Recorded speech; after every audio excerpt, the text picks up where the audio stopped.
அன்பானவர்களே, அன்பு வணக்கங்கள். நீங்கள் நினைப்பதெல்லாம் நடந்தே தீரும். என்ன சொல்றீங்க குருஜி? நான் நினைக்கிறதெல்லாம் நடக்குமா? நீங்க கேட்கலாம். ஒரு பாடல் உங்களுக்கு ஞாபகப்படுத்துகிறேன். நினைப்பதெல்லாம் நடந்துவிட்டால் இந்த உலகில் வேறு எதுவும் இல்லை. நடந்ததையே நினைத்திருந்தால் மனதில் என்றும் அமைதி இல்லை. ஒரு அற்புதமான பாடல், ஒரு மனோதத்துவ சைக்காலஜி ரிசர்ச் பாடல். நம்ம ஏதோ திரைப்படத்து பாடல்கள் எல்லாம் சாதாரணமா அது பாடல் நினைச்சு விட்டுறோம். ஆனா கண்ணதாசன் பாடல் எல்லாம் மனிதனை சிந்திக்க வைக்கின்ற, வாழ்க்கை தத்துவத்தை உணர வைக்கின்ற பாடல்கள். அவனை போல ஒரு கவிஞனை பிறக்க முடியாது. அப்ப நினைச்சதெல்லாம் நடந்துட்டா என்ன ஆகும்? வாழ்க்கையில் எதுவுமே இல்லை. அப்ப நீங்க சொல்றீங்க நினைத்ததெல்லாம் நடக்கணும், உடனே உங்களுக்கு கேள்வி வரும், எதை நினைக்கிறீர்கள்? எப்படி அந்த நினைப்பானது, எண்ணமானது, சிந்தனையானது, கற்பனையானது இருக்க வேண்டும் என்ற ஒரு விதி, ஒரு லா இருக்கிறது. நீங்க எண்ணதெல்லாம் நடக்குமா? ஒரு நாளைக்கு எவ்வளோ எண்றீங்க? 60,000 எண்ணங்கள் எண்ணுவதாக இன்றைய விஞ்ஞானம் கண்டுபிடித்து நிரூபித்து உலகிற்கு தெரிவித்திருக்கிறது. உங்க மனசுல ஒரு நாளைக்கு எவ்வளவு எண்ணம் வருது தெரியுமா? தூங்கி எழுந்ததுலேருந்து இரவு ஆழ்ந்த தூக்கத்துக்கு போற வரைக்கும் 60,000 எண்ணங்கள் உங்கள் மனதில் தோன்றுகிறது. எப்பனா இதை நீங்க யோசனை பண்ணி பார்த்துக்கிறீங்களா? இல்லை சிந்திச்சு பார்த்துக்கிறீங்களா? இல்லை எண்ணிதான் பார்த்துக்கிறீங்களா? கிடையாது. வாழ்க்கையில் நீங்க என்னன்னா ஓடுகிற ஆற்றில் மிதக்கிற சருகாக, இலையாக நீங்க ஓடின்னு இருக்கீங்க. இதுதான் உண்மை. அப்ப இந்த 60,000 எண்ணங்கள் நல்ல எண்ணங்களா, பயனுள்ள எண்ணங்களா, பலன் தரக்கூடிய எண்ணங்களா, உபயோகமான எண்ணங்களா, இதெல்லாம் உங்களுக்கு தெரியறது இல்லை. இந்த எண்ணத்தை தான் நம்ம என்ன சொல்றோம்னா நினைப்பு, சிந்தனை, கற்பனை என்று பல பேரை வச்சு அழைக்கிறோம். ஆனா நீங்க முதல்ல ஒரு சூட்சுமத்தை, ஒரு ரகசியத்தை நீங்க தெரிஞ்சுக்கணும்.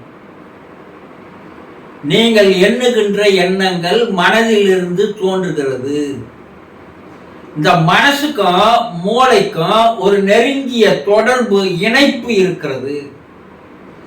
இன்றைய விஞ்ஞானம் என்ன கண்டுபிடிக்குதுன்னா, மூளையினுடைய நியூரான்களுடைய அலைவரிசை வேகத்தை வைத்துதான் மனதினுடைய செயல்பாட்டை கண்டுபிடிக்கிறார்கள். ஏன்னா இந்த மனம் என்பது சூட்சுமமான ஒண்ணு, கண்ணால் பார்க்க முடியாது. ஆனா அந்த மனதால் ஏற்படுகின்ற அதிர்வு, ஃப்ரீக்குவென்சி, அலைவரிசையானது இந்த மூளையில் இருக்கின்ற நியூரான்களை போய் தூண்டுகிறது, உற்சாகப்படுத்துகிறது, ஊக்கப்படுத்துகிறது. அதே நேரத்தில் சில எண்ணங்கள் துக்கத்தை வரவழைக்கின்றன, கவலையை தருகின்றன, அப்படியே செய்யுது. இந்த எண்ணங்களுக்கு நல்ல உணர்வுகளை தரக்கூடிய ஆற்றலும் உண்டு, கெட்ட உணர்வுகளை தரக்கூடிய ஆற்றலும் உண்டு. அப்ப முதல்ல நீங்க பேசிக் என்ன தெரிஞ்சுக்கணும்னா, உங்க மனதில் தோன்றுகின்ற எண்ணங்கள், நினைப்புகள், கற்பனைகள், சிந்தனைகள் அது எப்படி செயல்படுகிறது. 1 மணி நேரத்துக்கு முன்னாடி ஒரு எண்ணம் எண்ணீங்க, ஆனா இப்ப அந்த எண்ணத்தை நீங்க மறந்துட்டீங்க, போயிடுச்சு. நீரிலே போட்ட கோலம் 1 நிமிடத்தில் அழிந்து போவது போல உங்களுடைய எண்ணங்கள், நினைப்புகள் 1 நிமிடத்தில் அது என்ன ஆயிடுது? அழிஞ்சு போகுது. 1 மணி நேரத்துக்கு முன்னாடி நீங்க என்ன எண்ணீங்க, என்ன நினைச்சீங்க, உங்களால சொல்ல முடியுமா? மறந்துட்டுங்க குருஜி. மறக்கல. அந்த எண்ணத்தின் மீது, நினைப்பின் மீது ஒரு ஆழமான ஒரு கவனிப்பானது நீங்க வைக்கல இல்லையா? அந்த எண்ணத்தை அடிக்கடி நீங்க நினைச்சீங்கன்னா, அடிக்கடி நீங்க எண்ணிக்கொண்டே இருந்தால் அதற்கு ஒரு ஆழமான ஒரு பதிவானது, ஒரு திடமானது ஏற்படுகிறது. மீதி எல்லாம் எப்படி இருக்குன்னா மேலோட்டமா ஓடி போயிடுது. ஆனா அதனால அது உங்க நினைவுல இல்லை. ஒரே எண்ணத்தை, ஒரே நினைப்ப ஒரு நாளைக்கு ஒரு 100 முறை நினைச்சு பாருங்க. அந்த எண்ணமும் நினைப்பும் ஆழமாக மாறுகிறது. எப்போது நீங்கள் ஒரு எண்ணத்தை, நினைப்பை பல தடவை எண்ணுகிறீர்களோ அப்போதுதான் அந்த எண்ணமானது, நினைப்பானது, சிந்தனையானது உங்களுடைய ஆழ்மனத்தின் கதவுகள் திறக்கப்படுகிறது. அப்போ அந்த எண்ணமும், சிந்தனையும், கற்பனையும், நினைப்பும் உள்ளே போய் அது பதிவாகிறது. இந்த ஆழ்மனதில் பதிவாகின்ற அந்த எண்ணம், நினைப்பு, சிந்தனை என்ன பண்ணுதுன்னா மூளையினுடைய நியூரான்களை போய் தூண்டுகிறது. அப்போ மூளையின் நியூரான்கள் செயல்பட ஆரம்பிக்கிறது. எண்ணத்திற்கு ஏற்றார் போல நல்ல எண்ணமாக இருந்தாலும் கெட்ட எண்ணமாக இருந்தாலும் அந்த மூளையில் இருக்கிற நியூரான்களுடைய செயல்பாடுகள் வேறுபடுகின்றன. இந்த நியூரான்களுடைய செயல்பாடுகள் மூளைக்கும் பிரபஞ்சத்திற்கும் ஒரு நெருங்கிய தொடர்பு உண்டு. மனம், மூளை, பிரபஞ்சம், இது மூன்றுக்கும் நேர்கோட்டில் ஒரு தொடர்பு, ஒரு உறவு, ஒரு இணைப்பு இருக்கிறது. இப்போ நீங்க என்ற எண்ணத்தினுடைய தாக்கம், அதனுடைய உறுதித்தன்மை, அதனுடைய அழுத்தம், இது என்ன பண்ணுது?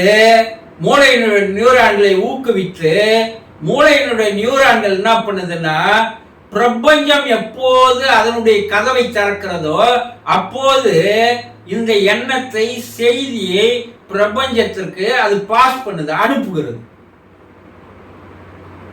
அந்த பிரபஞ்சமானது என்ன பண்ணுதுன்னா மூளையினுடைய நியூரான்கள் அனுப்பிய அந்த செய்திகளை, எண்ணங்களை, நினைப்புகளை, சிந்தனைகளை, கற்பனைகளை அது என்ன பண்ணுதுன்னா தனக்குள் வாங்கி கொண்டு அது செயல்பட ஆரம்பிக்கிறது.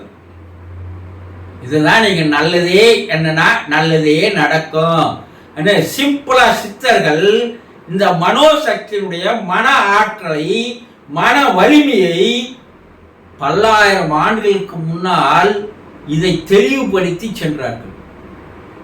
சித்தர்கள் சொன்னதுல என்ன அர்த்தம் இருக்கு? இது உண்மையா பொய்யா?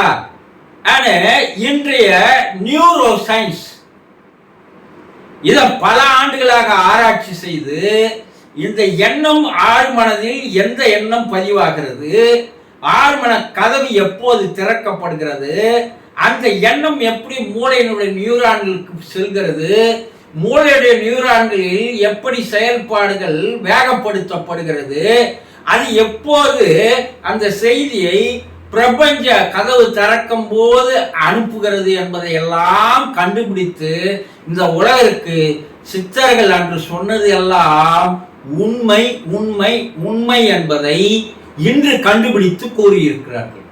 சித்தர்கள் ஏதோ சாதாரண மெய்ஞானிகள் அல்ல.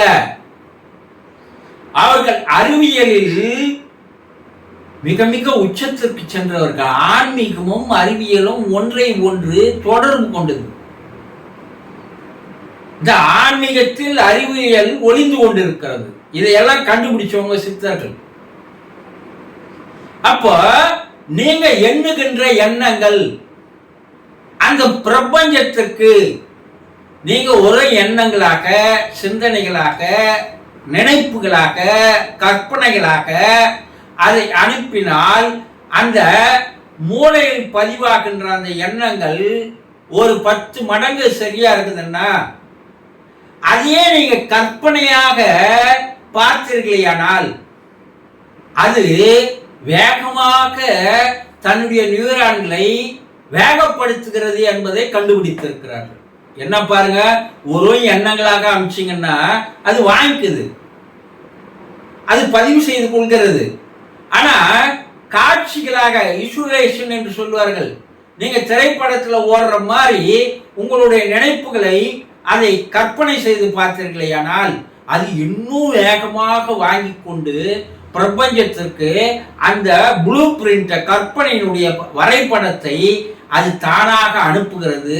பிரபஞ்சம் அந்த வரைபடத்தை அந்த ப்ளூ பிரிண்டை வாங்கிக்கின்னு அதற்குண்டான வேலைகளை அது செய்ய ஆரம்பிக்கிறது, அதை நிறைவேற்றுகிறது.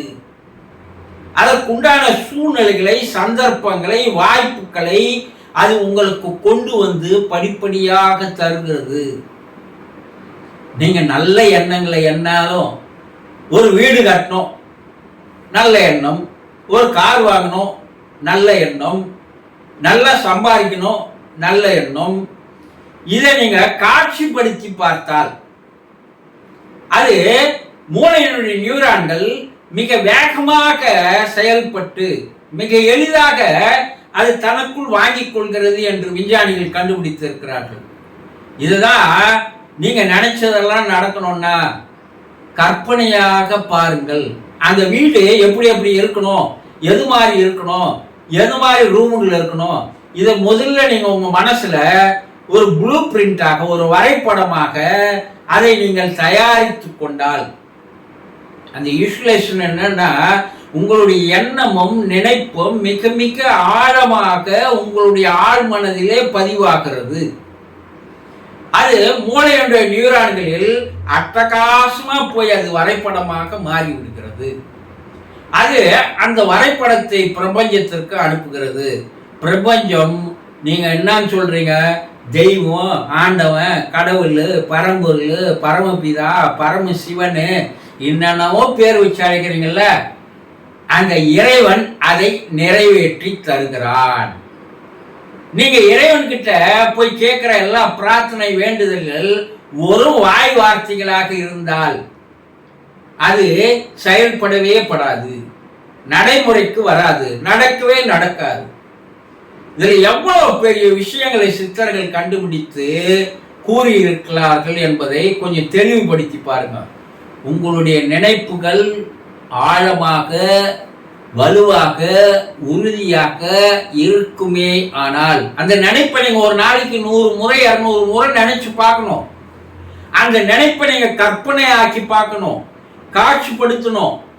அது மூளை தனக்குள் எளிதாக வாங்கி கொண்டு அது பிரபஞ்சத்துக்கு அனுப்புகிறது.